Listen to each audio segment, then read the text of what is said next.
ಕರ್ನಾಟಕದ most wanted team ಅದು. ನಮ್ಮ ಮುಂದೆ ಬಂದಂತಹ ಆ ಗ್ಯಾಂಗ್ನ ಸದಸ್ಯರನ್ನು ನಾವು ಅರೆಸ್ಟ್ ಮಾಡಿಸ್ತೀವಿ. ವೃತ್ತಿಯಲ್ಲಿ ಹಂದಿ ಸಾಕಣೆ ಮಾಡುವಂತಹ ಇವರ ಪಾರ್ಟ್ ಟೈಮ್ ಕೆಲಸವೇ ಈ ರೀತಿ ವಂಚಿಸೋದು. ಇವರ ತಾತ ಮುತ್ತಾತನ ಕಾಲದಿಂದಲೂ ಕೂಡ ಇದೇ ವೃತ್ತಿಯನ್ನು ಪಾಲನೆ ಮಾಡ್ಕೊಂಡು ಬಂದಿದ್ದಾರೆ. ಅದೆಷ್ಟೋ ಅಮಾಯಕರನ್ನ ಯಾಮಾರಿಸಿ ವಂಚಿಸುತ್ತಿದ್ದ ಹರಪನಹಳ್ಳಿಯ ನಾಟೋರಿಯಸ್ ಗ್ಯಾಂಗ್ ನಮ್ಮ ಮುಂದಿದೆ. ಬಂಗಾರದ ಆಸೆಗೆ ಇವರ ಜಾಗಕ್ಕೆ ಬರುತ್ತಿದ್ದ ಸಾಕಷ್ಟು ಜನರನ್ನ ಈ ಗ್ಯಾಂಗ್ ವಂಚಿಸಿದೆ. ಹಣ ಹೋದವರು ಯಾರು ದೂರು ಕೊಡೋ ಸಹವಾಸಕ್ಕೂ ಹೋಗಲ್ಲ. ಮಾನ ಮರ್ಯಾದೆಗೆ ಅಂಜಿ ಯಾರು ಆ ಕೆಲಸಕ್ಕೂ ಮುಂದಾಗೋಲ್ಲ. ಅಂತಹ ನಟೋರಿಯಸ್ ಗ್ಯಾಂಗ್ ನಮ್ಮ ಮುಂದಿದೆ. ಅವರನ್ನ ಹಿಡಿಯುವ ಕೆಲಸಕ್ಕೆ ನಾವು ಮುಂದಾಗ್ತೀವಿ. ಒಬ್ಬನನ್ನ ಅಲ್ಲೇ ಹಿಡಿದ್ರೆ ಮತ್ತೊಬ್ಬ ಪಕ್ಕದಲ್ಲಿದ್ದ ಹೊಲದ ಪೊದೆಯಲ್ಲಿ ಜಿಂಕೆಯಂತೆ ಓಡತೊಡಗಿದ್ದ. ಅವನನ್ನ ಬೆನ್ನಟ್ಟಿದ ಪೊಲೀಸರು ಹರ ಸಾಹಸ ಮಾಡಿ ಹಿಡ್ದೇ ಬಿಟ್ರು. ನಮಗೆ ಫೋನ್ ಮಾಡಿ ಬಂಗಾರ ಇದೆ, ಕಮ್ಮಿ ರೇಟ್ಗೆ ಕೊಡ್ತೀವಿ ಅಂತ ತಾತಪ್ಪನ ಕತೆ ಹೇಳಿದವನು ಗಣೇಶ ಅಂತ, ಮತ್ತು ಆ ತಾತಪ್ಪನ ರೂಪದಲ್ಲಿ ಆಕ್ಟಿಂಗ್ ಮಾಡೋಕೆ ಬಂದವನು ನಾಗರಾಜ್ ಅಂತ. ಈ ಇಬ್ಬರನ್ನ ಹರಪನಹಳ್ಳಿ ಪೊಲೀಸರು ಅರೆಸ್ಟ್ ಮಾಡಿದ್ರು. ನಮಗೆ ಚಿನ್ನ ಅಂತ ಕೊಡಕ್ಕೆ ತಂದಿದ್ದ ತಾಮ್ರದ ತುಂಡುಗಳನ್ನ ಪೊಲೀಸರು ವಶಪಡಿಸಿಕೊಂಡ್ರು. ಕರ್ನಾಟಕದ ಹರಪನಹಳ್ಳಿ, ಹೂವಿನಡಗಲಿ, ಕೊಟ್ಟೂರು, ಮೈಲಾರ ಭಾಗಗಳಲ್ಲಿ ಈ ಗ್ಯಾಂಗ್ ಸಾಕಷ್ಟು ಆಕ್ಟಿವ್ ಆಗಿದೆ.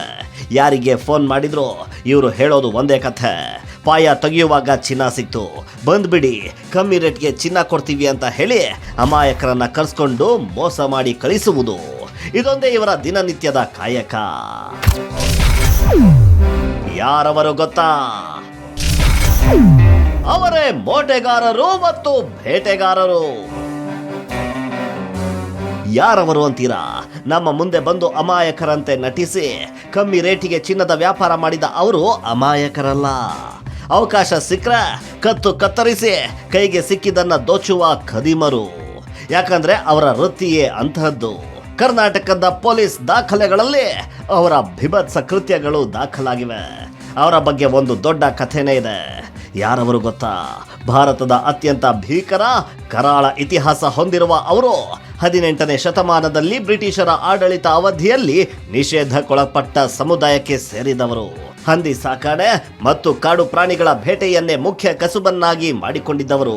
ಕಾಲ ಉರುಳಿದ್ರು ಸಹ ಇವರು ಮಾತ್ರ ಸಮಾಜದ ಮುಖ್ಯ ವಾಹಿನಿಯಿಂದ ದೂರವೇ ಉಳಿದಿದ್ರು. ಇವರು ಈಗಲೂ ಊರಿನ ಹೊರಭಾಗದಲ್ಲಿ ಗುಡಿಸಲುಗಳನ್ನ ಹಾಕೊಂಡು ವಾಸ ಮಾಡ್ತಾರೆ. ಸ್ವಾತಂತ್ರ್ಯದ ನಂತರ ಈ ವರ್ಗವನ್ನ ಅಸ್ಪೃಶ್ಯ ಸಮುದಾಯಕ್ಕೆ ಸೇರಿಸಿಕೊಂಡ್ರು ಸಹ ಬಹುತೇಕ ಜನರಿಗೆ ಈ ಬಗ್ಗೆ ಅರಿವಿಲ್ಲ. ಅಸ್ಪೃಶ್ಯತೆಯ ಸೋಂಕು ಈ ಸಮುದಾಯಕ್ಕೆ ಈಗಲೂ ಅಂಟ್ಕೊಂಡಿದೆ. ಊರಿನ ಜನರ ನಡುವೆ ಅವಮಾನ, ಬಹಿಷ್ಕಾರ ಹೀಗೆ ಮುಂತಾದ ಅವಮಾನಗಳು ಈ ಸಮುದಾಯವನ್ನ ನಿರಂತರವಾಗಿ ಕಾಡಿದ್ವು. ಈ ಕಾರಣಕ್ಕಾಗಿ ಜೀವನ ನಿರ್ವಹಣೆಗಾಗಿ ಇವರು ಆಯ್ಕೆ ಮಾಡಿಕೊಂಡಿದ್ದು ದರೋಡೆ ಮತ್ತು ಕಳ್ಳತನ ಮಾಡುವ ಕೆಲಸವನ್ನ.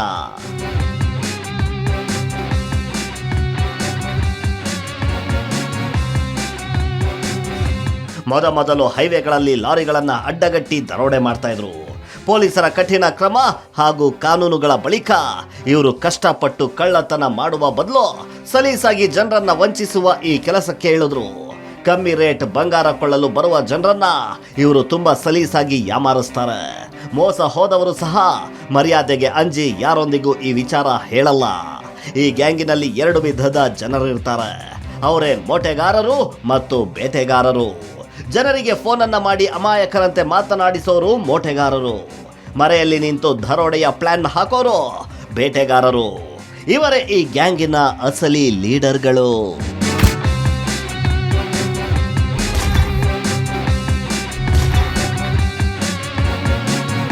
ಹೀಗೆ ಅದೆಷ್ಟೋ ಜನರನ್ನ ವಂಚಿಸಿ ಯಾಮಾರಿಸುತ್ತಿದ್ದ ಕೂಡ್ಲಿಗಿಯ ಆ ಭಯಾನಕ ಗ್ಯಾಂಗ್ ಈಗ ಜೈಲಿನಲ್ಲಿ ಕುಳಿತಾ ಇದೆ. ಇಂಥವರು ನಮ್ಮ ಕರ್ನಾಟಕದಲ್ಲಿ ಅಲ್ಲಲ್ಲಿ ಆಕ್ಟಿವ್ ಆಗಿವೆ. ಯಾವುದೇ ಟೈಮ್ನಲ್ಲಿ ನಿಮಗೂ ನಿಧಿ ಇದೆ ಅಂತ ಫೋನ್ ಮಾಡಬಹುದು.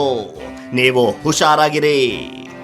ಚೀಪ್ ರೇಟ್, ಹಾಫ್ ರೇಟ್ಗೆ ಚಿನ್ನ ಕೊಡ್ತೀವಿ ಅಂತ ಫೋನ್ ಬಂದಾಗ ಇವರು ಸುವರ್ಣ ನ್ಯೂಸ್ ಟೀಮ್ನ ಕಾಂಟ್ಯಾಕ್ಟ್ ಮಾಡಿದ್ರು. ಇದಕ್ಕೆ ದೊಡ್ಡ ಪ್ರಾಣ 2 ಉಳಿದಿದ್ವು. ಜೊತೆಗೆ ಈ ಪ್ರಳಯಾಂತಕರು ಕಂಬಿ ಎಣಿಸುವಂತಾಯ್ತು.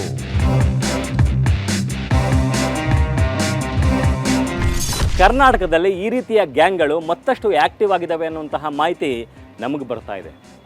ಯಾವುದೇ ಟೈಮಲ್ಲಿ ನಿಧಿ ಇದೆ ತಗೊಳ್ಳಿ ಅಂತೇಳಿ ನಿಮಗೂ ಕೂಡ ಫೋನ್ ಬರ್ಬೋದು. ಯಾವುದಕ್ಕೂ ನೀವು ಹುಷಾರಾಗಿರಿ ಅಂತ ಹೇಳ್ತಾ ಈ ವಾರದ ಎಪಿಸೋಡ್ ಮುಗಿಸ್ತಾ ಇದ್ದೀವಿ. ನೇರ, ದಿಟ್ಟ, ನಿರಂತರ ಸುದ್ದಿಗಾಗಿ ನೋಡ್ತಾ ಇರಿ ಏಷ್ಯಾನೆಟ್ ಸುವರ್ಣ ನ್ಯೂಸ್.